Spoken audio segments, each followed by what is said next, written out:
கிறிஸ்து இயேசுவுக்குள் அவர் ஐஸ்வர்யத்தை நமக்கு விளங்க செய்வதற்காக. பார்த்தீங்கன்னா பார்க்கலாம், கொலோசியர் 2வது அதிகாரம் 6வது வசனம், கொலோசியர் 2வது அதிகாரம் 6வது வசனம் 7வது வசனம் நான் வாசிக்கிறேன் பாருங்கள்.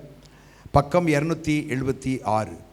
ஆகையால் நீங்கள் கிறிஸ்து இயேசுவை ஏற்றுக்கொண்டபடியே, ஆகையால் நீங்கள் கிறிஸ்து இயேசுவை ஏற்றுக்கொண்டபடியே சொல்கிறார் பாருங்கள். கொலோசியர் 2வது அதிகாரம் 6-7.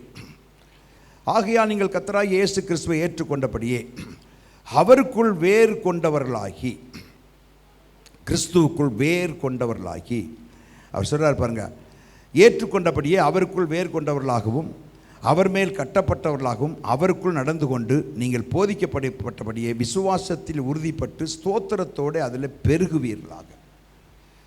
6 காரியத்தை அங்கே சொல்லுவார். பெருகுவீர்களாக, பெருக வேண்டும் என்பதுதான் தேவனுடைய திட்டம். நாம் பெருக வேண்டும், ஸ்தோத்திரத்தோடு அதில் பெருக வேண்டும் சொல்கிறார் பாருங்கள். 6 காரியத்தை சொல்கிறார். அந்த 6 அப்படியே வரிசையாக சொல்லி முடிக்க போகிறோம். நீங்கள் வீட்டில் போய் தியானிச்சுக்கிடுங்க. பெருகுவீர்களாக, எல்லாத்திலையுமே பெருக செய்கிறார் ஆண்டவர். ஆதாமுக்கு என்ன சொன்னார்? ஆதியாகமம் 1வது அதிகாரம் 28வது வசனம், நீங்கள் பழுகி பெருகி பூமியை நிரப்பி அதை கீழ்ப்படுத்தி என்ன செய்யுங்க? ஆண்டு கொள்ளுங்கள். சொல்லுங்கள், பழுகி பெருகி நிரப்பி கீழ்ப்படுத்தி. அப்போ எடுக்கும்போதே, மனுஷனை படைக்கும் போதே அவர் சொன்ன ஆசீர்வாதம், நீங்கள் பெருக வேண்டும், பழுக வேண்டும், பெருக வேண்டும். அது 2 ரொம்ப முக்கியம். பழுகுதல், பெருகுதல், நிரப்புதல் 3 ஒன்று போல தான் தெரியுது. 3 ஒன்று கிடையாது. தமிழில் எப்படி இருக்குது, ஆங்கிலத்தில் be fruitful and multiple and increase and subdue rule over இட்டுங்கிறார். பி ஃப்ரூட்ஃபுல் அண்ட் மல்டிபிள் என்னன்னா, கனி தான் பெருக முடியும். கவனிச்சிங்களா? தமிழில் எப்படி இருக்கணும் தெரியுமா? பழுகின்றது பழுகக்கூடிய சக்தி எதுக்கு தெரியுமா? கனிக்கு தான் இருக்குது. கனிக்குள்ளே இருக்கிற அந்த விதையை எடுத்து பூமிக்குள்ளே போட்டிங்கன்னா அது மரமாக மாறிடும். எத்தனை பேர் விசுவாசிக்கிறீங்க? அப்படி தானுங்க? அப்போ கனிக்குள்ளே இருக்கிற அந்த மாங்கொட்டை இருக்குது பார்த்தீங்களா, பூமியில் போட்டிங்கன்னா மாமரமே வந்துடும். பெரிய மாமரம் எங்கே இருக்குது? அந்த விதைக்குள்ளே இருக்குது. ஆப்பிள் மரத்தினுடைய விதையை எடுத்து நீங்கள் அது பார்த்தீங்கன்னா, ஆப்பிள் மரத்தினுடைய விதைக்குள்ளே ஆப்பிள் மரம் இருக்கா இல்லையா? இருக்கு. அப்போ பெரிய மரத்தை, எவ்வளோ வித்தகராக இருக்கணும் கடவுள்! பெரிய மரத்தை எடுத்து குறுக்கி சுருக்கி எடுத்து ஒரு விதைக்குள்ளே கத்தர் வச்சிருக்கிறார். அப்படிதானுங்க? பெரிய அந்த மாங்கொட்டைக்குள்ளே மாமரத்தையே உள்ளே வைக்கணும்னா எவ்வளோ பெரிய கில்லாடியாக இருக்கணும், யோசித்து பாருங்கள். நீங்கள் ஒரு பெட்டி எடுத்து துணியெல்லாம் வைங்கன்னா நிறையா வச்சுருப்பீங்க. போட்டு அமுக்குன்னு அமுக்கி கடைசியில் ஜீப்பெல்லாம் போட்டு இழுத்து அதை மூடி, சரி இதெல்லாம் வைக்க முடியாதுன்றோம். நமக்கு இவ்வளோ தான் முடியும், மீதி துணி எங்கேயோ வச்சுருப்போம். தேவையானது மட்டும் எடுத்துக்கிடுங்கம்மா. நிறைய வச்சுருப்போம், பெட்டிக்குள்ளே வச்சு திணிக்க முடியாது.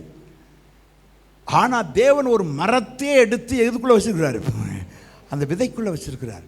அதே மாதிரி தேவனுடைய முழு சக்தியையும் அவருடைய சாயலுக்குள்ளாகி நமக்குள்ளே எடுத்து கத்தர் வச்சு விட்டுருக்கிறார். அல்லேலூயா. இதை புரியுதுங்களா? அந்த மாங்கொட்டைக்குள்ளேருந்து மாமரத்தை கொண்டு வர வேண்டியது உங்கள் பொறுப்பு. சாப்பிட்டுட்டு மாங்கொட்டையை தூக்கி கூட போட்டுடலாம், அது குப்பை தொட்டியில் போட்டுடலாம், பெருகாது. அதே மாதிரி தேவ சாயலை நமக்குள்ளே வச்சிருக்கிறார். அவருடைய தன்மை, ஆண்டவருடைய வல்லமை, தேவனுடைய சாயல், தேவனுடைய குணாதிசயம் அத்தனையும் அந்த மாங்கொட்டைக்குள்ளே மரம் இருக்குது, இலைய இருக்குது, பிஞ்சு இருக்குது, கனி இருக்குது.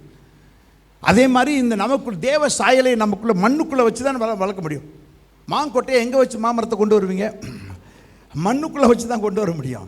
அதே மாதிரி மண்ணை எடுத்து, பூமியின் மண்ணை எடுத்து இந்த மண்ணுக்குள்ளே வச்சு தான் தேவ சாயலை கர்த்தர் உருவாக்குகிறார். ஆமென். ஆனால் உங்கள் மண்ணான சரீரத்துக்குள்ளே வச்சு தான் அந்த தேவ சாயலை, மரத்தை வளர்க்குறது மாதிரி வளர்க்க முடியும்.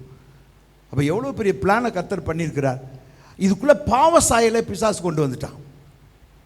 அதுக்குள்ளே தேவனை கூப்பிடணும். நீங்கள் எப்போவுமே மண்ணுக்குள்ளே மாங்கொட்டையை வச்சுட்டீங்க, தண்ணி ஊற்றணும், உரம் போடணும், ஒரு ஆள் வேணும். அதே மாதிரி நமக்குள்ளே தேவசாயில வச்சுட்டு அவர் உதவியை கேட்குறார். என்னை தேடு, என்னை கூப்பிடு, என்கிட்ட ஜெபம் பண்ணு, என்னை துதி, என்னை ஆராதி. நம்ம 2 பேரும் ஒன்று சேர்ந்தாதான் நான் உனக்கு உதவி செஞ்சு உரம் போட்டு பரிசுத்தாவியை தண்ணியை ஊற்றுனாதான் நீ வளர முடியும். அதைத்தான் இங்கே சொல்கிறார். நீ பெருக முடியும். பேயோட போய் சேர்ந்துட்டீங்கன்னா, சாத்தானோட போய் சேர்ந்துட்டா அவன் கெடுத்துருவான்,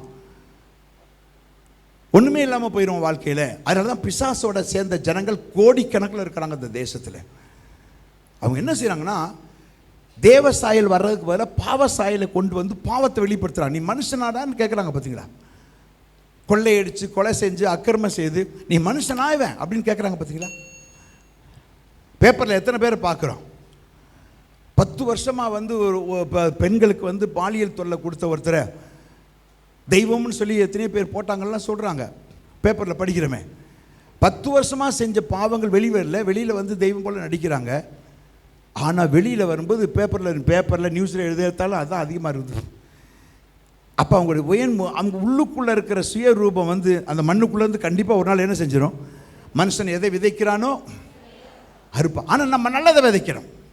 அப்போ நமக்குள்ள தேவன் அவர் சாயலை திரும்ப நம்மளெல்லாம் ரட்சித்து அவர் சாயலை நமக்குள்ளே வச்சுட்டு இது வளரும்படி செய்ய அவருடைய உதவி வேணும். நம்ம போய் அந்த அந்த அந்த மாமரத்துக்கு தண்ணி ஊற்றுற மாதிரி, உரம் போடுற மாதிரி, வேலி அடைக்கிற மாதிரி நம்மளை வேலி அடைப்பார். அதைத்தான் இங்கே சொல்லியிருக்குது. அப்படியே வரிசையாக சொல்லி முடிப்போம். கொலோசியர் இருக்கிறது நிருபம் 2வது அதிகாரத்தில் அப்படி வரிசையாக சொல்கிறேன். 6வது வசனம். ஆகையால் நீங்கள் கர்த்தராகிய இயேசு கிறிஸ்துவை ஏற்றுக்கொண்டபடியே, இப்போ தான் முத ஏற்றுக்கொண்டோம். நம்ம இயேசுவை ஏற்றுக்கொண்ட உடனே திரும்ப அந்த சாயலை எடுத்து நமக்குள்ளே என்ன செய்கிறாரா? திரும்ப வைக்கிறார். அந்த வித்தை திரும்ப கொண்டாந்து வைக்கிறார். சாத்தானெல்லாம் துரத்திட்டு, பாவத்தெல்லாம் கழுவிட்டு, பிசாசு ஏற்படுத்தி வச்ச அந்த கிரியைகளெல்லாம் நம்மளை விட்டு எடுத்துட்டு, இப்போ புதுசாக நம்ம கிறிஸ்துவுக்குள் புது சிருஷ்டி. சொல்லுங்கள். ஒருவன் கிறிஸ்துவுக்குள் இருந்தால் சொல்லுங்கள், பழையவைகள் எல்லாமே. அப்போ பழசெல்லாம் இயேசுவை ஏற்றுக்கிட்டோன்னா பழசெல்லாம் ஒழிச்சிடுறாரு, புதுசாகிறார். புதுசாக நமக்குள்ளே ஒரு வித்து வைக்கிறார். அதனால தான் நம்ம எல்லாம் சர்ச்சுக்குள்ளே வந்திருக்கிறோம். அதான் நீங்கள் இயேசுவை ஏற்றுக்கொண்டபடியே சொல்லுங்கள் பெருகணுங்கிறார். பெருகணும். கடைசியில் எப்படி முடிக்கிறார்? அந்த 6வது 7வது வசனம். ஸ்தோத்திரத்தோட அதிலே பெருகுவீர்களாக. நல்லா ஸ்தோத்திரம் பண்ணி கர்த்தர் கொடுத்த எல்லாத்தையும் நம்ம என்ன செய்யணும்? பெருகணும். இன்னைக்கு பிரசங்க தலைப்பு அதுதான். ஸ்தோத்திரத்தோட பெருகுவீர்களாக. எல்லாத்திலையும் நம்ம பெருகணும்.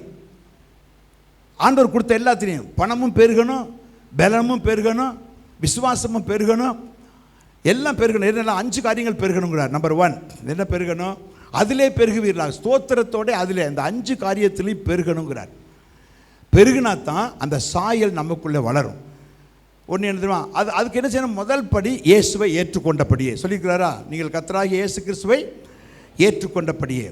2வது அவருக்குள் வேறு கொண்டவர்களாகவும். சொல்லுங்க. இயேசுவுக்குள் வேறு கொண்டவர்களாகவும். சொல்லுங்க. அப்போ இயேசுவுக்குள்ளே நம்ம வேறு கொள்ளணும். நம்ம வேறுங்கிற ஒரு மரம் கனி கொடுக்கணும்னா அது வேறு எங்கே இருக்கணும்? பூமிக்குள்ளே இருக்கணும். அவருக்குள் வேறு கொண்டவர்களாக வேதத்தில் சொல்கிறார் பார்த்தீங்களா? வேறு இங்கே இருக்கணும். கவனிச்சிங்களா? அவருக்குள் வேறு கொண்டவர்களாகி, அதான் ஆண்டவர் சொல்கிறார், வேறுங்க அவரோடு இருக்கணும் அப்படிங்கிறார். கவனிச்சிங்களா? வேறு தான் ரொம்ப முக்கியம். அப்போ வேற பார்க்க முடியுமா? முடியாதா? பார்க்க முடியாது. வேற பார்க்க முடியாது. அப்போ நீங்கள் ரகசியமாக இருக்கும். வேறு மண்ணுக்குள்ளே தெரியாது, ஆனால் அதுதான் முக்கியமானது. அப்போ ரகசிய வாழ்க்கை ரொம்ப முக்கியமானது. நீங்கள் என்னைக்கு இயேசுவை ஏற்றுக்கிட்டீங்களோ அன்னைக்கு ஒன்று வேறு கொள்ளணும். அப்போ தான் பெருக முடியும். இன்னும் இந்த மரம் அப்படியே நிறைய இலை வருது, அப்புறம் கிளைகள்லாம் நிறைய வருது, அப்புறம் கனிகள்லாம் வருதுன்னா அது வேறு எங்கே இருக்குது?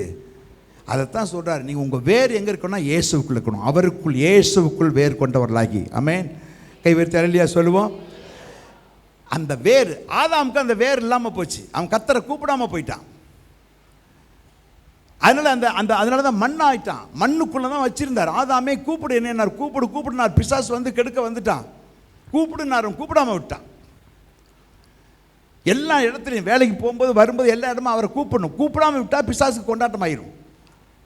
அவன் வந்து தேவசாயல் வராது, பாவசாயல் வந்துடும் எல்லாத்துலேயும். அதனால சொல்லியிருக்கிற பார்த்தீங்களா, வேர் ஒன்று என்ன செய்யணும், வேர் கொண்டவர்களாகி. அந்த வேருங்கிறது என்ன தெரியுமா பாருங்கள், கவனிக்க பாருங்கள். மத்தேயில சொல்கிறார்ல, நீங்கள் வந்து மத்தேயு 6வது அதிகாரம் அப்படி வரிசையாக அந்த வசனத்தை வாசித்து அப்படியே சொல்லிட்டு போகலாம். மத்தேயு 6வது அதிகாரம் வேர்னா என்னன்னு சொல்கிறாரு பாருங்க. மத்தேயு 6வது அதிகாரத்தில் அது சொல்கிறாரு. 6வது அதிகாரத்தில்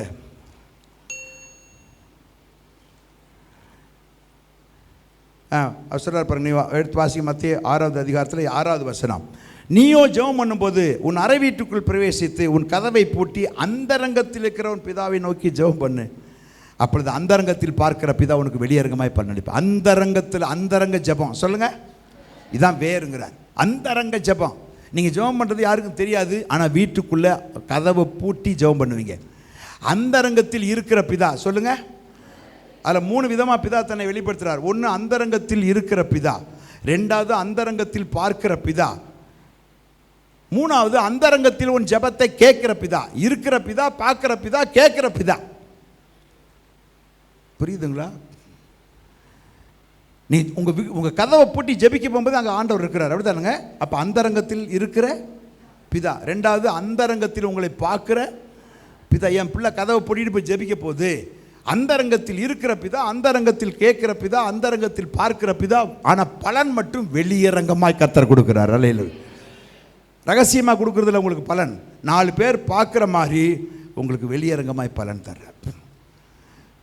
3 விதமாக பிதா தன்னை அறிமுகப்படுத்துகிறார். நான் அந்தரங்கத்தில் இருக்கிற பிதா, அந்தரங்கத்தில் உன் ஜெபத்தை பார்க்குற பிதா, அந்தரங்கத்தில் உன் ஜெபத்தை கேட்குற பிதா, ஆனால் வெளியரங்கமாய் பலன் தருவேன். எப்படி நல்ல தேவன்ல. அப்போது வேர் எங்கே இருக்கும், அந்தரங்கத்தில் இருக்கும். அதனால் இயேசுக்குள்ளே வேர் கொண்டவர்களாக மாறுங்க. அந்த வேர் உள்ளே இருக்கணும். அதுக்கு அடையாளம் என்ன தெரியுமா, உங்கள் அந்தரங்க ஜெபம். இன்னைக்கு பாஸ்டர் வந்து ஞாயிற்றுக்கிழமை இங்கே வந்து பார்க்குறீங்க, மற்ற நேரம் நான் என்ன செய்கிறேன், என்னுடைய வேர் எங்கே இருக்குது? மனுஷனுடைய வேர் பணத்தில் இருக்குது. பணம் பணம் பணம் பணம் பணம் பணம். கிறிஸ்தவங்களுடைய வேர் இயேசுவில் இருக்குது. அல்லேலூயா.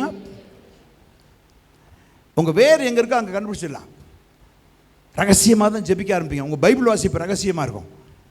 என்ன இவங்க கனி உள்ளவங்களாம் மாற, கனி வரணும்னா கனி வந்து அந்த ஃப்ரூட் மேலே வரணும்னா ஒரு ரூட்டை கவனிக்கின்றார்.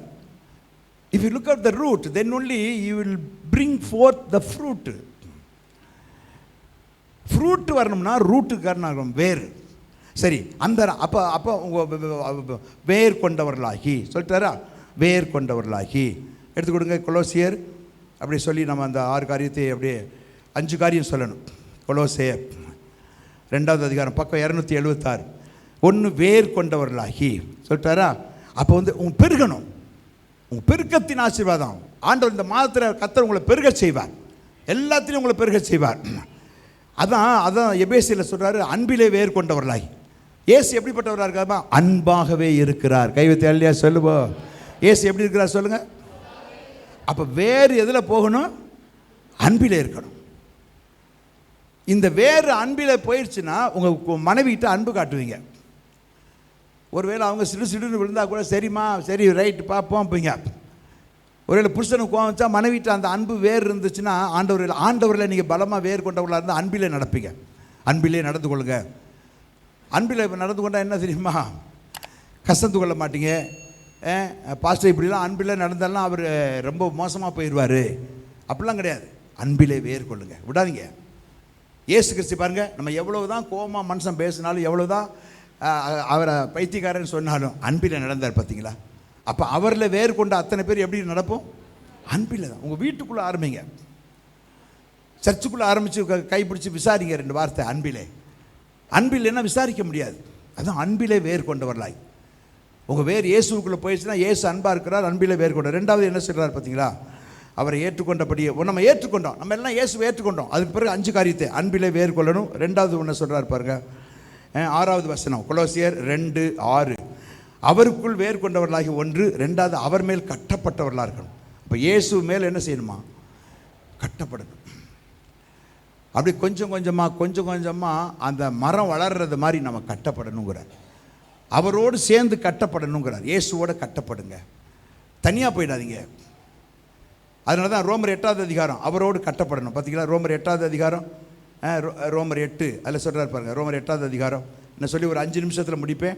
கர்த்தர் நம்ம கிருபை தருவாராக. ரோமர் 8வது அதிகாரம், ரோமர் 8வது அதிகாரம் 17வது வசனம். இயேசுவோடு கட்டப்படுறதுன்னா என்னது? நாம் பிள்ளைகளானால் சுதந்திரமாமே, தேவனுடைய சுதந்திரம் கிறிஸ்து கூட சுதந்திரமாமே, கிறிஸ்துவோடு கூட மகிமைப்படும்படிக்கு அவரோடு கூட பாடுபட்டால் அப்படியாகும். கவனிச்சிங்களா? நம்ம தனியாக வாழ பாடுபடக்கூடாது, இயேசுவோடு பாடுபடணும். அப்போ அதான் அவர் மேல் கட்டப்படுறது. இயேசுவோடு பாடுபட்டால் அந்த பாடு 3 காரியத்தை கொண்டு தான். இயேசுவோடு பாடுபட்டால் மகிமைப்படுவோம். இயேசுவோடு நாம் பாடுபட்டோம்னா அந்த பாடு நம்மளை எங்கே கொண்டு போயிடும்? மகிமைக்கு. சொல்லுங்க. அப்போ இயேசுவோடு பாடுபட்டால் அந்த பாடு நம்மளை பரலோகத்துக்கு கொண்டு போய் சேர்க்கும். எத்தனை விசுவாசிக்கிறீங்க? இயேசு இல்லாமல் பாடுபட்டாதீங்க. நீங்கள் உலகத்தில் வாழ்ந்தாலே பிசாசு இருக்கிற வரைக்கும் பிரச்சனை இருக்குது, பிசாசு இருக்கிற வரைக்கும் பாடுகள் உண்டு. ஆனால் அந்த பாடுகள் யாரோட படணும்? இயேசுவோட. இயேசு இல்லாமல் பாடுபட்டீங்கன்னா உங்களால் முடியாது, உங்களுக்கு ரொம்ப கஷ்டமாக இருக்கும். ஆனால் இயேசுவோட பாடுபட்டீங்கன்னா உங்களுக்கு சந்தோஷமாக இருக்கும். கைவித்த இல்லையா சொல்லுமா? இயேசு அவர் உங்களை சுமப்பார். அவர் அதான் ஒருத்தர் என்ன செய்யறார், 2 பேர் போயிட்டே இருந்தாங்களாம். 2 பேர் நடந்து போயிட்டே இருந்தாங்களாம் கடற்கரையில். அப்படியே ஜெபம் பண்ணிட்டு போயிட்டே இருக்கிறாரு. அப்போ பார்க்குறாரு பக்கத்தில் இயேசு அந்த ஆவியில் நடந்து வந்துட்டு இருக்கிறார். வந்து பார்த்தா அப்படியே போயிட்டே இருக்கிறார். போ திரும்பி பார்க்குறாரு. போயிட்டே இருந்தவர் இப்படி திரும்பி பார்த்தாரு. அங்கே பார்த்தா அங்கே 2 ஜோடி அடிச்சு விட்டு இருக்குதான் அந்த மணலில், கடற்கரை மணலில். திரும்பி பார்த்தாரு. இவர் ஜெபம் பண்ணிகிட்டே போகிறாரு. திரும்பி பார்த்தாரு, இவர் 2 கால் தடம். அப்போ அந்த பக்கம் இன்னும் 2 கால் தடம் இருக்குது. திரும்பி கேட்டார், 4 தெரியுதே என்னாரு? 4 கால் இருக்கிற மாதிரி என் கால் 2, இன்னும் 2 கால் சொன்னாரான். ஏசு நான் தான். திரும்பி பார்த்தா அது நான் தான். நீ ஜெபம் பண்ணிகிட்டே போகிற, தூச்சிட்டே போகிற, நான் உன்னோட வர்றேன்னாரான். அப்படி அப்புறம் அவர் ரொம்ப சந்தோஷமாகி போச்சு. ஏசு திரும்பி சொன்னவொன்னே அந்த ஒரு 2 கால் தடம் உன்னுடையது, இன்னொரு 2 கால் தடம் அது என்னுடையதுன்னாரான். அப்புறம் இன்னும் கொஞ்சம் நேரம் போயிட்டே இருந்தாங்களாம். அங்கே குறுக்க சகதியும் சேர்மா அந்த தண்ணி கலக்குது, ஆறு கடலில் கலக்குது. அந்த இடம் வந்தவொடனே ஒரே சகதி, நடக்க முடியாத சூழ்நிலைகள் இருக்குது. எப்படி இதை தாண்டி போகிறோம் அப்படின்னு வரும்போது இவர் நடந்து போயிட்டே இருந்தாராம். கொஞ்சம் தூரத்தில் ஒரு பெரிய பிரச்சனை, அந்த மாதிரி சூழ்நிலை. அது அலைகளும் அதிகமாக வருதான். அதனால் ஆண்டவரே இயேசுவேன்னு சொன்னாராம். அதுக்கப்புறம் போனால் அந்த மண்ணில் 2 கால் தடம் தான் தெரிஞ்சுதான். ஆண்டவர் என்னை கைவிட்டீரேப்பா, என்னை கைவிட்டுட்டீரே. 2 கால் தடம் தான் தெரியுது, 2 காணுமேனு. என்னை கைவிட்டேன்னாராம். அந்த 2 கால் தடம் என்னுடையதுன்னாராம். அப்போ நான் எங்கே இருக்கிறேன்? உன்னை என் கையில் நான் தூக்கிக்கிட்டேன்னு சொன்னாராம் கர்த்தர். உன்னை இந்த பிரச்சனை வரும்போது உன்னை என் கையில் தூக்கிக்கிட்டேன். அந்த 2 கால் தடம் உன்னுடையது இல்லை, அது என்னுடையது. பிரச்சனை வரும்போது கர்த்தர் நம்மை தூக்கி சுமக்கிறார். பாடுபடுகிறவர்கள் போது இயேசுவோடு பாடுபடணும். அல்லேலூயா. ரைட். அப்போ அவர் மேல் கட்டப்படணும். அவர் மேலே கட்டிட்டிங்கன்னா, உங்களை அவரோடு சேர்த்து கட்டிட்டிங்கன்னா நம்ம வாழ்க்கை முழுதும் பெருகுவோம். அல்லேலூயா. எல்லாத்துலேயும் பெருகுவோம். துன்பமெல்லாம் நமக்கு ஆசீர்வாதமாக மாறிடும். 3வது அதை மட்டும் அப்படியே சொல்லி முடிப்போம். கொலோசியர் 2வது அதிகாரம், கொலோசியர் 2வது அதிகாரத்தில் 3வது வசனம், 3வது ஒரு காரியத்தை சொல்லுகிறோம். என்னென்னா, அவருக்குள் வேறு கொண்டவர்களாகி அவர் மேல் கட்டப்பட்டு, இயேசுவோடு கட்டப்பட்டவர்கள் அவருக்குள் நடந்து கொண்டு, இயேசு நடந்தது போல் நடக்கணும். இதெல்லாம் சொல்கிறது ஈஸி. ஆனால் அவருக்குள் நடந்து கொண்டு, அர்த்தம் சொல்கிறார் பாருங்க, அவருக்குள் நடந்து கொண்டு நீங்கள் இயேசுவை போல நடக்கணும். அப்புறம் 3வது அவருக்குள் நடந்து கொண்டு, அவர் மாதிரி. இப்போ என்ன பாருங்களேன், இயேசுவை தான் காண்பிக்கணுங்கிறார். அவருக்குள் நடந்து கொண்டு. 3வது இயேசுவை போல நம்ம நடக்கணும். ஏன்னா 1 பேதுரு 2:21 சொல்கிறாரு, அடிச்சுவடுகளை வைத்து போனார். அவர் நடந்தது போட, அவர் என்ன அடிச்சுவடுகளை போனாரோ அதில் நம்ம நடந்து போடுமா. அது நடந்து பார்த்தீங்கன்னா உங்களுக்கு ரொம்ப சந்தோஷமாக இருக்கும். இந்த பூமியில் பிரச்சனை வரும்போது உங்களை தூக்குவார். அப்போ இயேசுவை போல நடக்கணும், அவருக்குள் நடந்து கொண்டு. மூணாவது, நாலாவது, 7வது வசனம், நீங்கள் போதிக்கப்பட்டபடியே விசுவாசத்தில் உறுதிப்பட்டு ஸ்தோத்திரத்தில் பெருகுவீர்களாக. பிரசங்கத்தை சொல்லி முடிக்கிறேன். விசுவாசத்தில் உறுதிப்பட்டு ஸ்தோத்திரத்தோடு அதில் பெருகுவீர்களாக. விசுவாசத்தில் பெருகுவீர்களாக. கடைசியில் எப்படி முடிக்கிறார்? விசுவாசத்தில் பெருகுவீர்களாக. அப்போ விசுவாசம் பெருகிருச்சுன்னா ஒரே ஒரு வசனத்தை வாசித்து நாம் எழுந்து நின்று ஜெபிக்க போகிறோம். ஒரே ஒரு வசனத்தை, அங்கே எபிரேயர் 11வது அதிகாரம் ஒரே ஒரு வசனம், விசுவாசத்தில் பெருகி, விசுவாசத்தில் பெருகுவீர்களாக. ஏன்னா இந்த விசுவாசத்தை வச்சு தான் நீங்கள் உலகத்தையே ஜெயிக்கணும், அப்படித்தானுங்க? நான் உலகத்தை ஜெயித்தேன். உங்கள் விசுவாசமே உலகத்தை ஜெயிக்கிற ஜெயம். இன்னொரு தடவை சொல்லுங்கள், உங்களுடைய விசுவாசமே உலகத்தை ஜெயிக்கிற. இந்த உலகத்தை ஏன் ஜெயிக்கணும்? உலகம் பிசாசின் கையில் இருக்கிறது. பிசாசுக்கு என்ன பேர் தெரியுமா? உலகத்தின் அதிபதி. அப்போ பிசாசுக்கு தலைவலி கொடுக்கணும், பிசாசை உதைக்கணும், பிசாசை மிதிக்கணும்னா ஆண்டவர் என்ன சொன்னா, உலகத்தை நீ ஜெயிச்சின்னா பிசாசை ஜெயிச்ச மாதிரின்னு சொல்கிறாரு.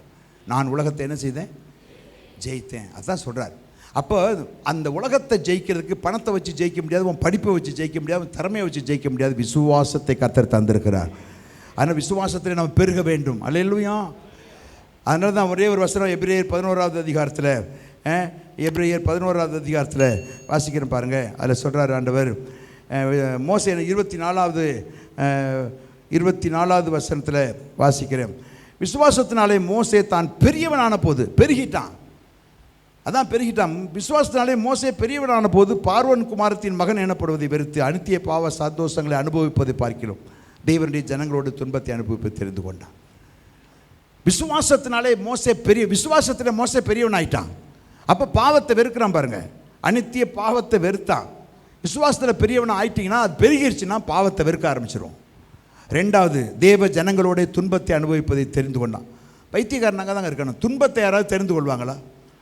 துன்பத்தை கண்டா விலகி ஓடுவாங்க. ஆனால் விசுவாசத்தில் பெருகிட்டிங்கன்னா அனித்திய பாவ சந்தோஷங்களை வெறுத்துடுவான். தேவ ஜனத்தோட துன்பத்தை தெரிந்து கொண்டான். அப்போ தேவ ஜனங்களுக்கு என்ன இருக்குது? பூமியில் துன்பம் இருக்குது. ஆனால் அந்த துன்பம் உங்களுக்கு இன்பமாக மாறும். துதிக்க ஆரம்பிச்சிட்டிங்கன்னா அல்லேலூயா. தானியேலை தூக்கி சிங்கக்கபியில் போடுறதுக்கு கூட்டிகிட்டு போகிறாங்க. அவன் சொல்கிறான், என்ன இப்போ என்னண்ணே தானியேல் என்ன, அவர் வயசு 80, சிங்கக்கபிக்கு போகும்போது. சிங்கக்கபிக்கு 4 ராஜாக்கள் காலத்தில் இந்த 4வது ராஜா தான் சிங்கக்கபியில் போடுறான். 80 வயசுக்கு ஒரு மனுஷன் காப்பி டீ எழுந்திரிச்சு உட்கார வச்சு கொடுக்கணுங்க. சிங்கக்கபிக்கு கொண்டு போகும்போது அவன் 80 வயசு தானியேலுக்கு. என்ன வயசான காலத்தில் உங்களுக்கு கூட சிங்கக்கபியில் போட்டு சாகடிக்கிறாங்களேண்ணா. அவன் என்ன செய்யறான் தெரியுமா? இல்லை கர்த்தர் என்னோடு இருக்கிறார். இன்னும் இவ்வளோ கூலாக சொல்கிறீங்கண்ணா. இல்லை, கர்த்தர் என்னோடு இருக்கிறார். துன்பம் எப்படி இன்பமாக மாறுனுச்சு? சிங்கக்கபியில் போடும்போது ஜெபித்தான், என்ன ஆண்டவரே, நான் எப்போதும் ஆராதிக்கிறேன் துதிக்கிறேன். உள்ளே போட்டவுடனே ஆண்டவர் சொல்கிறார், நான் போகிறதுக்கு முன்னாடி கர்த்தர் சிங்கக்கபிகளை போய் சிங்கங்களின் வாய்களெல்லாம் கட்டி போட்டார்னு சொல்கிறான். காலையில் குகையை திறந்து ராஜா கேட்குறான், தானியேல் உயிரோடு இருக்கிறியா, செத்து போயிட்டான்? இல்லை, சிங்கங்களின் வாய்களை கர்த்தர் கட்டி போட்டார். காரணம், நான் தேவன் மேலே விசுவாசமாக இருந்தேன்னு சொல்லுகிறான். அப்போ துன்பம் எப்படி மாறிடுச்சு? அவர் வெளியே தூக்கி விட சொல்கிறான். 127 நாட்டுக்கு தண்டரா போட்டு சொல்கிறான், இந்த தானியேலின் தேவனே தேவன். அதுக்கப்புறம் அவனுக்கு நல்ல பதவி, நல்ல உயர்வு. எங்கே போனாலும் அவனை பார்த்தா பயப்படுறானுங்க. சிங்கத்தையே ஜெயிச்சுட்டு வெளியே வந்துட்டான். யான்னு எப்படி ஜெயிச்சான்? விசுவாசத்தினாலே. அப்படியே அந்த துன்பம் எப்படி மாறிடுச்சு? இன்பமாக மாறிச்சு. நம்ம அப்போ அதனால துன்பத்தை கர்த்தர் ஏன் அனுமதிக்கிறார்னா, அந்த துன்பத்தை உனக்கு இன்பமாக கர்த்தர் மாற்றுவார். அப்படி எழுந்து நிற்போம். அப்படி ஜெபம் பண்ணி முடிப்போம். கர்த்தர் கிருபை தருவாராக.